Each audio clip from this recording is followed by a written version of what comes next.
Welcome to the Thoughtful Leader podcast. My name is Ben Brearley. I'm a leadership coach and the founder of Thoughtful Leader.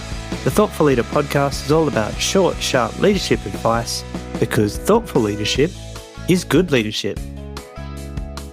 Welcome to episode 270 of the Thoughtful Leader podcast, which is the first episode of 2025. So welcome to the new year. I hope you had a break and were able to rest and recuperate and to come back better than ever. So in this episode, I'm going to talk about the blame game and why it's not helping you and how you can avoid it in your workplace. So let's get into this topic right now. And before we get started, I just want to remind you that if you want to investigate doing some coaching work with me to work on your leadership challenges and really improve your abilities as a leader and to, be a thoughtful leader in a difficult workplace, you can apply for your coaching session on the show notes page, thoughtfulleader.com/270. And we can set up a discovery call to work out how I might be able to help and what your challenges are. All right, so you can do that, but let's get on with the episode.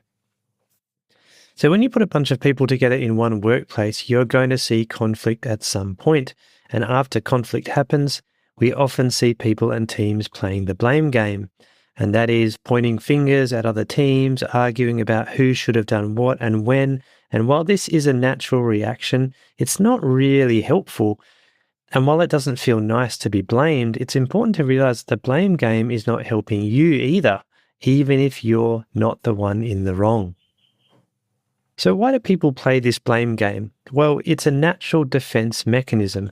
And when you blame people, you signal to others that you weren't the one who stuffed up. And this means you can hopefully escape attention as people instead look at those who did the wrong thing.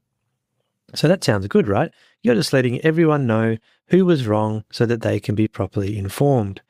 More importantly, you're letting people know that it wasn't your fault. Interestingly, there is research on blame, and researcher Brené Brown discusses what she has found in a short video that I'll put on the show notes page as well. Now, the big takeaway for me comes from these lines in the video. And she says, blame is simply the discharging of discomfort and pain. It has an inverse relationship with accountability. Blaming is a way that we discharge anger. So there is a purpose for blame, and that is to discharge anger. But is this really helping us? Now, it seems fairly obvious that blaming people isn't a great thing to do. It sure doesn't feel great when you are blamed by someone else. But it still happens because people are discharging anger, as we saw earlier in Brené Brown's quote.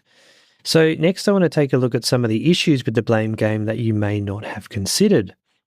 The first issue that I see with blame is it reinforces a fear of failure. So when you blame, you start to create a culture of fear and risk avoidance. When bullets are flying, people are going to start ducking. So the more often you blame, the greater chance there is that people will learn to duck for cover and try to avoid it. Now, obviously, it's not pleasant when people are scared of being blamed because it can create anxiety.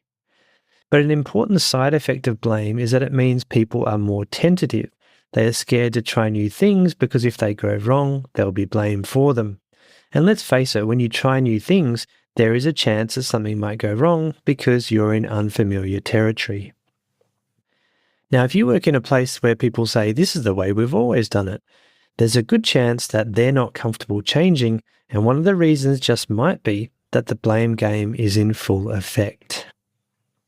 The second issue I see with blame is that it reduces accountability. And let's reflect on Brown's statement earlier that blaming has an inverse relationship with accountability. So that is, the more people blame, the more likely they are to avoid accountability.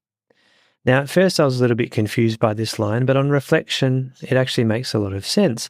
If I'm blaming everyone else, then I'm aware that I'm in a blaming environment. And I know that when people take ownership for something and it happens to go wrong, they get blamed for it. Which means I don't want to take accountability for anything because then I'm in the firing line if something bad should happen. So we should acknowledge that failing to take accountability is a defense mechanism. It means that you're less likely to be blamed because you're not taking ownership of anything. So it may feel like you're protected when you blame others, but let's look a little bit closer at this. When you fail to take accountability, you'll also give up the opportunity to claim credit for what you've done. And this means you have less chance for others to positively recognize your contribution, which could have a knock-on impact on your career prospects and reputation within your organization. Taking accountability for something is also a way to show courage because, when you take accountability, you're putting yourself out there as standing behind this thing that you're doing. So that can actually increase respect and credibility when people see that you're really taking that courageous approach to taking ownership of what's going on. Now, something I've noticed becoming more common recently is the rise of people labeling other people as toxic. Now, toxic leaders, toxic employees, toxic suppliers, you name it. Lots of people are getting a kick out of calling other people toxic. Now, I wrote about this on social media during last year, and someone commented to me that, well, you've probably never had a toxic boss before.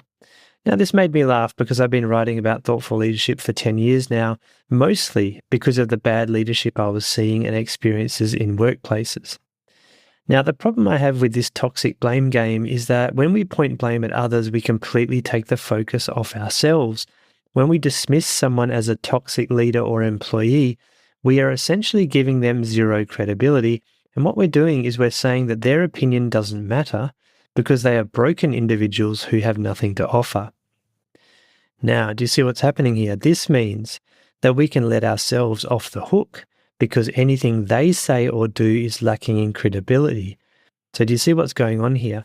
This means that we can let ourselves off the hook because anything they say or do is lacking in credibility. Now, instead of focusing on where we may need to improve or how our behavior may be impacting the situation, we instead dismiss these concerns as a result of the toxic behavior the other person is displaying. Now, this means we tend to stagnate. We play the victim and we say, well, woe is me. It's everyone else's fault, but not our own fault. Now, I'm not saying we should blame ourselves for other people's behavior, but instead of dismissing people as toxic or incompetent, it's worth looking at them as a whole person first, instead of just dismissing what they have to say. There's a related article I'd encourage you to check out as well about do you have a victim leadership mentality? And this is on the show notes page, thoughtfulleader.com/270. Okay, hands up if you've ever done some crappy leadership stuff in your career. And hopefully some of you have got your hands up. Now, I've yelled at someone, I've criticized a colleague in front of their team, and I've ignored team problems hoping they would go away in my career. Now, did I do these things often and intentionally? No. I did them very rarely and all in the moments where I was the most stressed. So people are fallible, imperfect organisms, and we are prone to bad behavior if we aren't careful. Now, there is much talk about workplace psychopaths who have hardwired genetic traits that make them more prone to displaying bad behavior. Now, although these types of people exist, they aren't in the majority, which means when you see people showing what you might think of as toxic behavior, there is actually a good chance that they aren't handling the stress of their role. Maybe they're struggling with events going on in their life, such as family or financial problems. Maybe they feel insecure in their leadership role. It could be that they lack awareness of how their behavior is impacting others, or it could be that they lack the skills and knowledge to lead effectively. Now, with all these things in mind and acknowledging that you yourself may also have shown toxic behavior in the past, the blame game doesn't really make a lot of sense, does it? And there's a great episode I encourage you to listen to if you haven't already, number 209, How to Build Empathy Using the Iceberg Model. The iceberg model is one of my favorite models to have us think about what's going on beneath the surface, things that are hidden from us. So you can check that out in episode 209. So instead of trying the blame game, let's try something else instead. So it's worth remembering that when we blame, others are watching us do it. Our teams and colleagues are seeing our behavior and we're role modeling it. Now, is this the type of thing we want to be known for? But it's not that simple. I find it very easy to fall into the blame game trap as an instinctive, natural response. So let's try something different instead. The first thing to try is to acknowledge the hurt. So it's natural to feel pain and discomfort when something goes wrong or when someone treats you badly. So notice it and realize that it's a normal way to feel. It's what we do with this feeling that really matters. And the second thing to do is to ask yourself, what part did I play in this situation? Now, the idea here is not to take ownership of everyone else's wrongdoing. The idea is to reflect on how you may have contributed to the situation at hand. Now, often we have a part to play in our interactions with others. For example, if I complain about team members interrupting me too often, it's possibly because I have not made the effort to set clear boundaries with them. Or when my boss continues to treat me badly, maybe it's time for a difficult conversation that I've been putting off. I'm not taking ownership of what my boss does, but I need to own what I do next. And the next thing to do is to make a decision about the next step. Is there an action you could take to improve the situation or how you feel about it? You're taking accountability for your own part here, not everyone else's. Remember that actions to punish others fall into the blame game category. So it's easy to fall into the blame game trap, but as thoughtful leaders, we can slow down, reflect, and stop ourselves from engaging in that unproductive behavior, because your team might just follow your lead and start taking accountability if you can set the right example for them. Now, what do you think about blame? Have you coped with it at work? How's your workplace in the blame stakes? Let me and all the thoughtful leaders know in the comments on the show notes page, thoughtfulleader.com/270. And if you haven't already, I would really appreciate it, if you like the podcast, that is, to leave a positive review on your podcast app of choice. It really helps me to get the word out about the podcast and improve leadership across the world. And interestingly, I saw a few positive reviews on Spotify. I don't check them very often, but I appreciate the people who leave those 5 stars on there as well. Thank you for that. All right, I'll be back in the next episode, so I'll see you then.